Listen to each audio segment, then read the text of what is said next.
Hello दोस्तों, मैं हूं विष्णु और welcome back in YouTube channel reaction zone.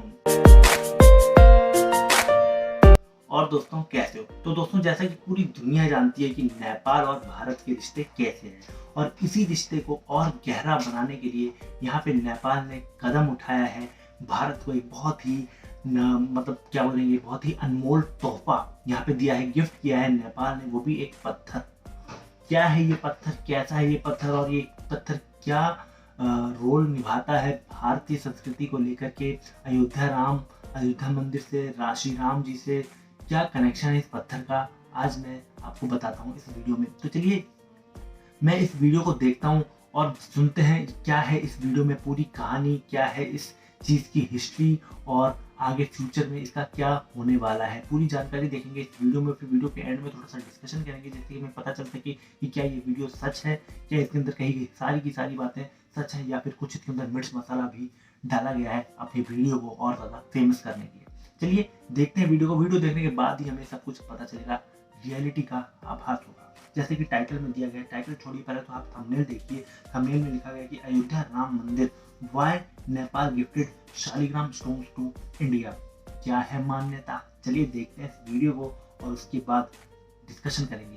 Okay, start करते हैं वीडियो को। 1 2 3 गो। हेलो दोस्तों, नमस्कार। स्वागत है आप सभी का स्टडी आईक्यू पे। मैं हूं आपका दोस्त एजुकेटर दिपांशु सिंह, और आज हम लोग बात करने वाले हैं शालिग्राम पत्थरों के बारे में, शालिग्राम स्टोन्स के बारे में, जो कि सिर्फ नेपाल की एक पर्टिकुलर नदी में मिलते हैं। और ऐसा क्यों है? और सबसे बड़ी बात यह है कि आप देख रहे होंगे, न्यूज में आ रहा होगा कि ये जो पत्थर हैं, दो बड़ी बड़ी शिलाएं हैं जो नेपाल से भेजी जा रही हैं राम मंदिर, अयोध्या राम मंदिर जी के लिए। और सबसे बड़ी बात है कि इसी से शिल्पकार जो हैं, मूर्तिकार जो हैं, वो श्री राम एंड सीता मैया की जो है मूर्तियां बनाएंगे। तो ऐसी का क्या मान्यता है यहाँ पे, और ऐसा क्या इंपॉर्टेंस है शालिग्राम स्टोन का, और ये नेपाल और इंडिया के फ्रेंडशिप और हिस्टोरिकल रिलेशंस को भी रिफ्लेक्ट करता है। तो इन सब चीजों के बारे में आज हम बात करेंगे, शालिग्राम स्टोन्स के बारे में, and also about temple architecture of Ayodhya Ram मंदिर। तो जो दो ये स्टोन्स हैं, या दो पत्थर जो हैं शालिग्राम, इनको non anthropomorphic representations of Lord Vishnu बोला जाता है। बेसिकली मतलब ह्यूमन फिगर में नहीं है, इसलिए नॉन एंथ्रोमॉर्फिक बोला जा रहा है इनको। और ये नेपाल से भेजे गए हैं, काली गंडकी नदी है जो स्पेसिफिकली वहां से ये पत्थर जो है मिले हैं, और इनको पहले आइडेंटिफाई किया गया है, उसके बाद इनको फाइनलाइज करके जो है वापस भेजा जा रहा है नेपाल से इंडिया। और ये अभी गोरखपुर पहुंचे हैं, आज ये अयोध्या पहुंच जाएंगे। तो नेपाल में आप जाएंगे, वहां पे आप देखेंगे एक वाटरफॉल है जहां पे काली गंडकी नदी निकलती है, और ये दामोदर कुंड से निकलती है, लगभग 85 किलोमीटर नॉर्थ ऑफ ज्ञानेश्वर धाम गंडकी। और ये दोनों ही जो पत्थर या शिलाएं हैं, इनको वहीं से लाया गया है, और ये 6000 फीट की ऊंचाई से भी ज्यादा पे सिचुएटेड है। और लोगों का मानना है कि ये पत्थर करोड़ों साल पुराने हैं, एंड लगभग इनका वजन आप देखोगे तो 30 टन से ज्यादा है, और इंडिविजुअली अगर आप देखोगे 15 से 18 टन ये वे करते हैं इंडिविजुअल स्टोन जो है। तो जैसा कि आप जानते हैं कि अयोध्या राम टेम्पल का कंस्ट्रक्शन बड़ी तेजी से चल रहा है, इसकी वजह से सिग्निफिकेंट डेवलपमेंट भी हो रहा है, एयरपोर्ट भी आ रहा है, world class railway stations develop हो रहे हैं, और रोड वाइडनिंग की जा रही है। इसको एक इंटरनेशनल हब ऑफ टूरिज्म भी बनाया जा रहा है।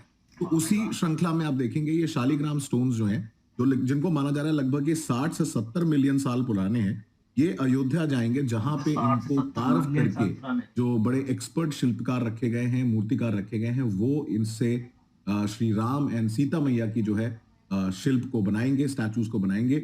और जैसा कि आप जानते हैं कि अयोध्या जो राम टेम्पल है, वो दिसंबर में उसके सेलिब्रेशन चालू हो जाएंगे, और उसके बाद मूर्ति को इंस्टॉल किया जाएगा, जो 14 या 15 जनवरी का जो मकर संक्रांति का ऑस्पिशियस दिन होता है, जिस दिन सन मूवमेंट वापस चालू करता है towards the tropic of cancer, उस दिन, उस ऑस्पिशियस ओकेजन पे ये मूर्ति को शायद वहां पे स्थापित किया जाएगा इन द गर्भगृह ऑफ द टेम्पल। तो अब गर्भगृह की बात हो रही है, तो उसके बारे में हम लोग बात कर लेते हैं, टेम्पल आर्किटेक्चर के बारे में।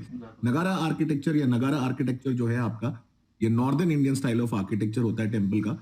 साउथ इंडियन को हम द्रविडियन आर्किटेक्चर बोलते हैं, और इनके बीच का एक कॉम्बिनेशन होता है जिसको आप जानते हैं हम लोग विसारा स्टाइल ऑफ आर्किटेक्चर बोलते हैं, जो जनरली सेंट्रल इंडिया और गुजरात में आपको देखने को मिलता है, या फिर थोड़ा बहुत साउथ इंडिया में भी मिलेगा। तो जो नगारा स्टाइल ऑफ आर्किटेक्चर होता है, जैसा आप जानते हैं, उसमें शिखर होता है बहुत इंपॉर्टेंट, और उसके ऊपर आप देखेंगे जनरली एक फ्लैग रहेगा, उसके अलावा जो मेन सेक्शन है जिसको हम गर्भगृह बोलते हैं, जहां पे मेन भगवान की मूर्ति रखी जाती है और उसके अगल बगल आप देखेंगे जनरली उनके फैमिली मेंबर्स की, जिनको हम पंचायतन स्टाइल भी बोलते हैं। वाह। उसी के साथ साथ आपके मंडप होते हैं, कहीं कहीं कुडुम मंडप होंगे छोटे, कहीं पे आप देखेंगे नृत्य मंडप भी होते हैं और रंग मंडप भी होते हैं, जहां पे जनरली आप देखेंगे पूजा पाठ या हवन किया जाता है, क्योंकि गर्भगृह के अंदर जनरली ऐसी चीजें नहीं की जाती। हम्म। तो ये आप देखेंगे 3 स्टोरी का राम मंदिर बन रहा है और 5 डोम होंगे। एक जो मेन होता है, मेन शिखर है, उसके अलावा आपके छोटे छोटे अलग अलग भी शिखर होते हैं। ठीक है। और जनरली जो नॉर्दर्न इंडियन टेम्पल आप देखेंगे उनको प्लेटफॉर्म पे भी रखा जाता है, एक ऊंचाई पे रखा जाता है। और गर्भगृह सबसे इंपॉर्टेंट सेक्शन होता है, बिकॉज वो सैंक्टम सैंक्टोरियम बोलते हैं उसको, जहां पे मेन भगवान की डेटी की जो मूर्ति रखी जाती है। और ये जो मंदिर का आर्किटेक्चर आप देखेंगे, जिन्होंने सोमनाथ टेम्पल को दोबारा रिकंस्ट्रक्ट करने में आर्किटेक्चर का रोल जो बड़ा इंपॉर्टेंट प्ले किया था, वास्तुशास्त्र के हिसाब से अगर आप देखेंगे, इन्होंने उसको डिजाइन किया है। इनका नाम है, चीफ आर्किटेक्ट है चंद्रकांत भाई सोमपुरा, जिन्होंने अक्षरधाम टेम्पल भी अगर आप देखेंगे गुजरात में जो है उन्होंने डिजाइन किया। उनके ग्रैंडफादर थे जिन्होंने सोमनाथ टेम्पल को डिजाइन किया था। तो पूरी फैमिली में इस चीज का आप देखेंगे उनके में एक्सपर्टीज है। तो राम मंदिर जो आप देख रहे हैं, ये 10 एकड़ से ज्यादा के आप देखेंगे एरिया में बिल्ड किया जा रहा है। जो रिमेनिंग 57 एकर्स है वो टेम्पल कॉम्प्लेक्स के अंदर आएगा, जिसमें बाकी सारी फैसिलिटीज होंगी जो भी श्रद्धालु या आगंतुक आएंगे।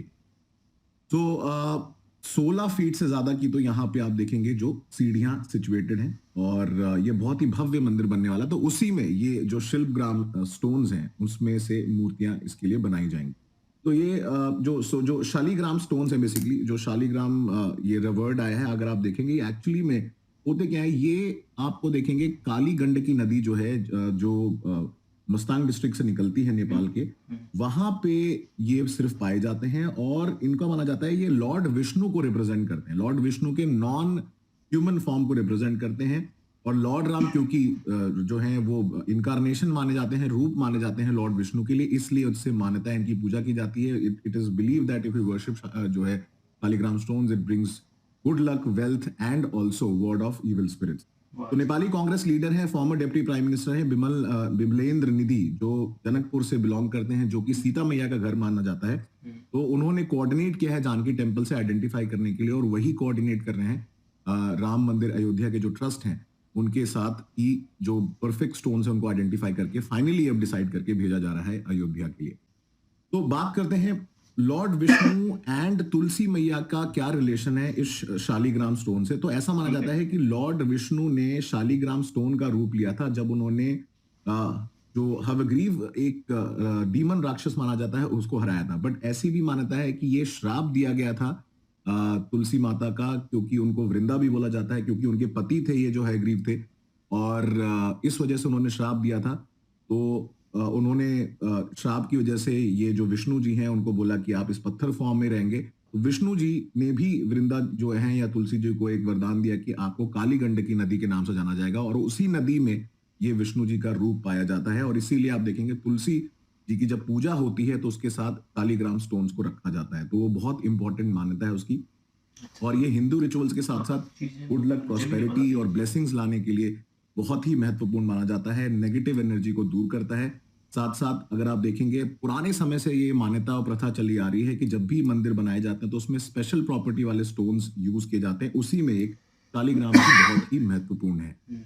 तो ये अगर आप देखेंगे आपको दिख रहा है ये फॉसिल्स, एक्चुअली में जो रियलिटी में आप देखेंगे स्टोन्स बहुत मिलियन साल पुराने हैं, 400 से लगभग 70 मिलियन साल पुराने हैं। और ये माना जाता है कि ये डेवोनियन क्रिटेशियस पीरियड को बिलोंग करते हैं। और एक और भी मान्यता है इससे रिलेटेड, हिंदूज जो हम लोग बिलीव करते हैं कि माधवाचार्य ने रिसीव किया था फ्रॉम व्यास देव, जिनको हम अष्टमूर्ति भी बोलते हैं, and they also resemble symbols associated with God Vishnu. Basically अगर आप देखेंगे शंख जैसा आप देखते हैं पीछे से, ऊपर से तो बिल्कुल ये चिकना रहता है, लेकिन नीचे से आप देखेंगे तो शंख रूप में दिखता है। तो इसमें काफी सारी हिंदू मान्यताएं इससे एसोसिएटेड है। और जैसा मैंने आपको पहले बताया, ये काली गंडकी रिवर से ओरिजिनेट करता है। नदी काली इसलिए क्योंकि उसमें सिल्ट और क्ले बहुत मिलता है।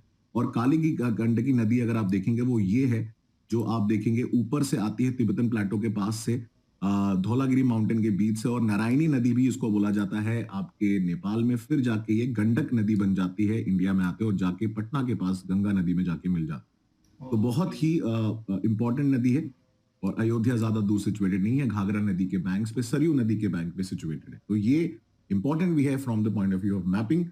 तो दोस्तों, इसी से रिलेटेड आपको पता होगा, वैसे थोड़ा सा दूर है इससे, काला पानी डिस्प्यूट जो कि इंडिया और नेपाल के बीच में चल रहा है रिगार्डिंग जो काला पानी और ये जो काली नदी है उसको लेके है कि मैप को लेके इशू हो गया था। नेपाल ने बोला था कि इतना हिस्सा उनका है और ये ट्रीटी ऑफ सगौली से रिलेटेड है जो अभी तक विवादित चल रहा है। लिपू लेक पास को लेकर और लिम्बू दरिया पास के बीच में एरिया है और ये दारचुला जो नेपाल का डिस्ट्रिक्ट है और इंडिया के बॉर्डर पे पड़ता है और उत्तराखंड के बीच में डिस्प्यूटेड एरिया है। तो इस पे अभी चल रहा है डिस्कशन, लेकिन केपी शर्मा ओली जब पुराने प्रधानमंत्री थे नेपाल के, उनके उनके समय में ये थोड़ा ज्यादा इशू बढ़ गया था, स्पेशली आफ्टर गलवान।